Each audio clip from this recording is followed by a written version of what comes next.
Back to my channel চৌকি সরকার। এখন রাত্রি প্রায় 9:30 বাজে। তো আমরা বেরিয়েছিলাম, হ্যাঁ আমার একটা জিনিস লাগতো আজকে। তো রাত্রিবেলা অনেকগুলো দোকান ঘুরে তারপরে পেয়েছি ওটা। তো তার জন্য আমরা ওই 8টা সাড়ে 8টায় বেরিয়েছিলাম এই জিনিসটা খুঁজে, মানে দোকান খুঁজে বের করে জিনিসটা নিয়ে আস্তে আস্তে একটু রাত হয়ে গেল। তো এবার জিনিসটা কি নিয়েছি তোমাদের বাড়িতে গিয়ে দেখাবো আমি। ওটা দিয়ে এখন রান্না করবো আমি, তখন তোমাদের আমি দেখাবো।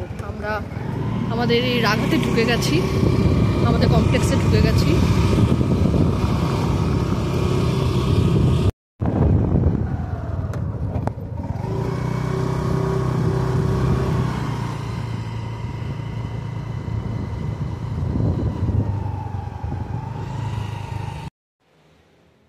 এখন আমরা বেসমেন্টে আছি।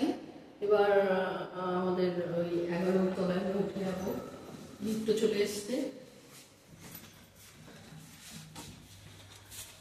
আজকে যে তোমাদের আমি বললাম যে একটা জিনিস যেটা দিয়ে আমি রান্না করব, যে জিনিসটা কেনার জন্য আমরা একটু রাত করে হলেও বেরিয়েছিলাম, সেই জিনিসটা হলো এটা। এটা 2-3টে দোকান ঘুরে তারপরে একটা দোকানে পেয়েছি আমরা। মানে দোকানগুলো সবই বন্ধ হয়ে গেছে যেহেতু একটু লেট করে আমরা বেরিয়েছিলাম। তো আজকে আমি প্রন দিয়ে প্রন ফ্রাইড রাইস করব। তো আমি কি করে করি সেটা আমি তোমাদের সাথে শেয়ার করছি। তো এই প্রনগুলোকে প্রথমে আমি নুন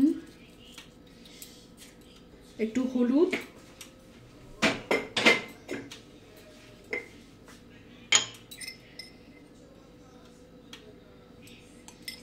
আর একটু সয়া সস দিয়ে একটু মেখে নিচ্ছি।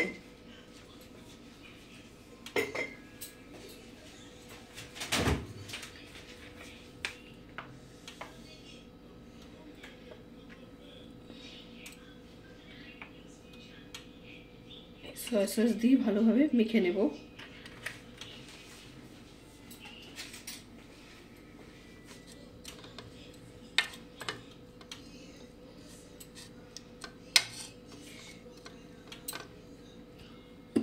আচ্ছা, এটা বানানোর জন্য আমি এখানে পেঁয়াজ নিয়ে নিয়েছি, কুচি করে পেঁয়াজ নিয়ে নিয়েছি, একটু ক্যাপসিকাম নিয়ে নিয়েছি, একটু আলু দিয়েছি, আলু না দিলেও চলে।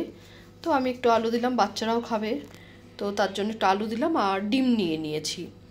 এবার ডিমগুলোকে আমি ভুজি বানিয়ে নেব, তারপরে এটা তৈরি করছি আমি। আচ্ছা, কড়াইয়ের মধ্যে তেল দিয়ে দিয়েছি। আজকে আমি এটা রিফাইন্ড অয়েলেই করব। তো এবার ডিমটা দিয়ে দিই। এটা অ্যাকচুয়ালি হবে হচ্ছে এগ প্রন ফ্রাইড রাইস।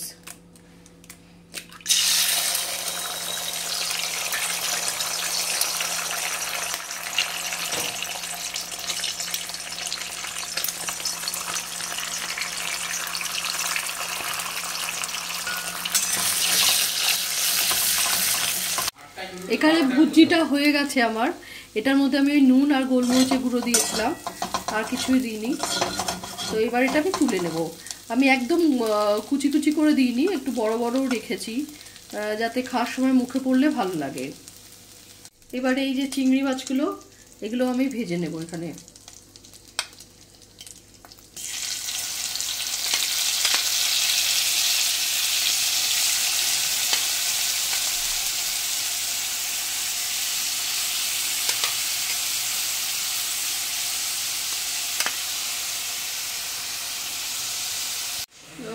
এখন আমি এর মধ্যে এই যে চিলি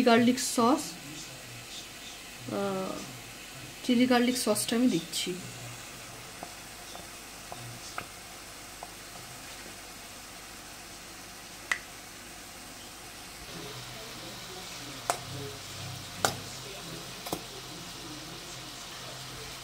আমি যেহেতু কোনো রসুন বা এখানে কি বলে আদা বাটা বা পেঁয়াজ বাটা কিছু দিইনি, তো তার জন্য এটা আমি দিলাম।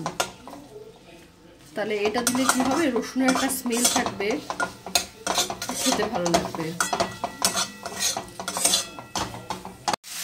এখানে যে ওই আলু আর পেঁয়াজ তারপরে ক্যাপসিকাম কেটে রেখেছিলাম, তো ওটা আমি তেলের মধ্যে দিয়ে দিয়েছি। এটা ভাজা ভাজা হলেই আমি ওই ভাত, তারপরে ডিম, মানে ভুজিটা যেটা সেটা, আর ওই প্রনটা যেটা দেখালাম ফ্রাই করলাম, সেগুলো সব একসাথে মিশিয়ে দেবো। এখানে আমার এটা ভাজা হয়ে গেছে। এবার আমি এখানে রাইসটা মিশিয়ে দেব। এখানে আমি এটাতে হলুদ দিই না, তো হলুদ দিইনি। তোমরা ইচ্ছে করলে গাজর তারপরে বিনস এগুলো দিতে পারো। রাইসটা আমি দিয়ে দিয়েছি, এবার একে একে ওই প্রনটা আর এগটা দুটোই দিয়ে দেবো। এটা একটু মিশিয়ে নেব। এবার এগুলো আমি দিয়ে দিচ্ছি এখানে, দিয়ে একটু গোলমরিচের গুঁড়ো দেবো এর মধ্যে, আর একটু সয়া সস আছে সেটা দেবো।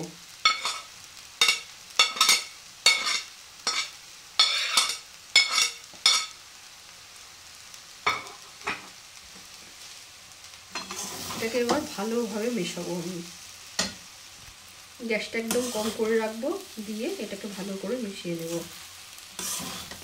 আমি লঙ্কা কুচি দিয়েছি, একটা লঙ্কাই দিয়েছি, যাতে ঝাল না হয় খুব বেশি।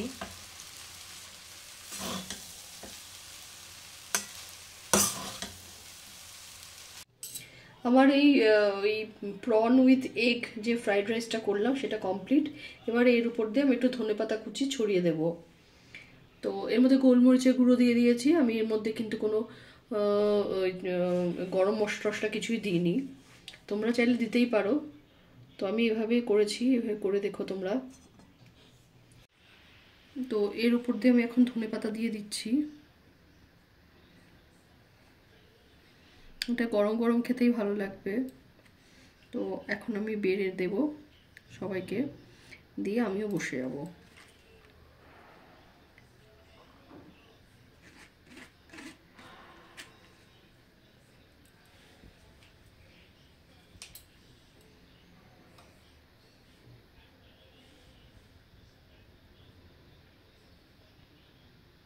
আমিও নিয়ে বসে গেছি।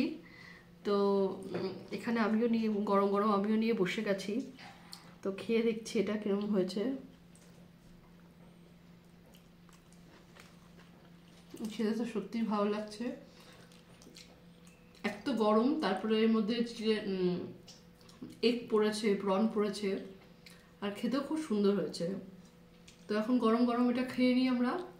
তো আজকের মতো ব্লগটা আমি এখানে শেষ করছি। যদি ভালো লেগে থাকে তাহলে অবশ্যই লাইক, সাবস্ক্রাইব এবং কমেন্ট করবে। দেখা হবে আবার একটি ব্লগ।